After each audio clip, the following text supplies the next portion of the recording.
నువ్వు నూరుతున్నప్పుడు బయట తోటి చెమట నువ్వు తుడుచుకున్నప్పుడు దండాన నీ సొక్కారేస్తున్నప్పుడు నీ ఒంటి వాసన తెగ గుర్తొచ్చినప్పుడు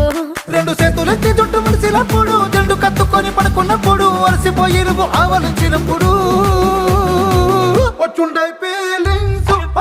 ఫీలింగ్స్ వచ్చి వచ్చి చంపేస్తుండ